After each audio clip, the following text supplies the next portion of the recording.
Let's make the easiest and most delicious chocolate cake ever. প্রথমে দুইটি ডিম নিব। দুইটি ডিমের সাদা অংশ থেকে হলুদ অংশ আলাদা করে নেব। তারপর বিটারের সাহায্যে ডিমের সাদা অংশটি ফোম করে নেব। আপনারা আপনাদের টেস্ট বাড অনুযায়ী চিনি বাড়িয়ে কমিয়ে নিতে পারবেন। আমি এখানে প্রায় 1 কাপের মতো ব্রাউন সুগার ইউজ করেছি। আপনারা চাইলে হোয়াইট সুগার ইউজ করতে পারবেন। বিট করতে করতে যখন দেখব ডিমের ফোমের সাথে চিনিগুলো ভালো করে মিক্স হয়ে গেছে, তখন আমরা অ্যাড করে দেব ডিমের তুলে রাখা কুসুমটি। তারপর কুসুম দেওয়ার পরে ভালো করে কয়েক সেকেন্ডের জন্য বিট করে নেওয়ার পরে দিয়ে দেব চকলেট ইমালশন।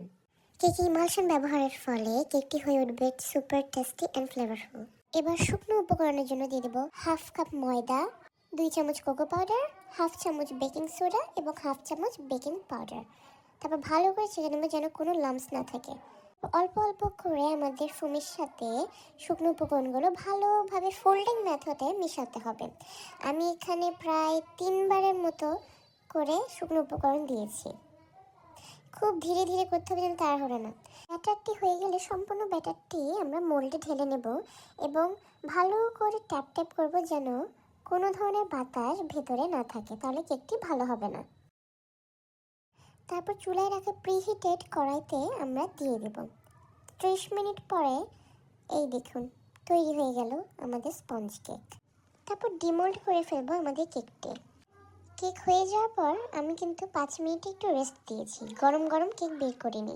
আপনারা দেখতেই পাচ্ছেন কেকটি কিন্তু চারপাশ দিয়ে একটুও পুড়ে যায়নি আর এত সফট হয়েছে।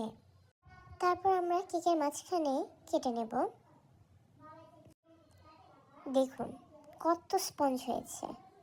তারপর কেকের উপর দিয়ে দেবো মিল্ক সিরাপ। মিল্ক সিরাপটি বানিয়েছি দুধ, পানি আর চিনির সাহায্যে। মিল্ক সিরাপটা দিলে কেক আরও মজা হয়। তারপর দিয়ে দেব কেকের উপর চকলেট গানাশ। এই চকলেট গানাশটা দিলে চকলেটি একটা যে ভাব আসে কি যে বলবো। চকলেট গানাশ দিতে দিতে আমার খেতে ইচ্ছা করছিল, আমার হচ্ছে এমনই খেয়ে ফেলি, আমার আর সহ্য হচ্ছিল না লিটারালি, লাইক এত চকলেটি। আরও চকলেটি করার জন্য দিয়ে দিব আমরা চকো চিপ। তারপর সেকেন্ড লেয়ারটা কেকের বসায় দেওয়ার পরে আবার দিয়ে দিব মিল্ক সিরাপ। মিল্ক সিরাপ দেওয়া হয়ে গেলে দিয়ে দেব হুইপড ক্রিম। আমি কিন্তু ক্রিমটি আগে থেকে বিট করে ফ্রিজে রেখে দিয়েছিলাম। তারপরে হুইপ ক্রিমের সাহায্যে কেকটি চারপাশে ভালো করে কভার করে দেব। কভার করার পর নিজ ইচ্ছা মতো ডিজাইন করে নেব। আমি এখানে ক্রিমে সামান্য রেড ফুড কালার ইউজ করে পিঙ্ক কালার তৈরি করেছি। তারপর নজলের সাহায্যে নিজের ইচ্ছা মতো ডিজাইন করে নিয়েছি।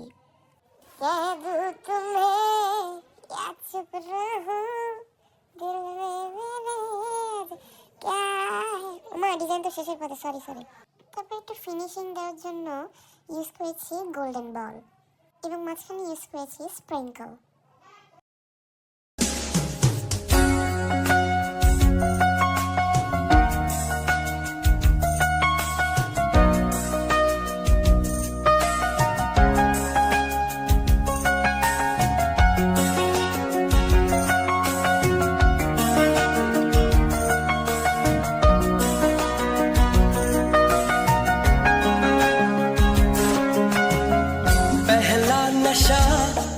पहला खुमार,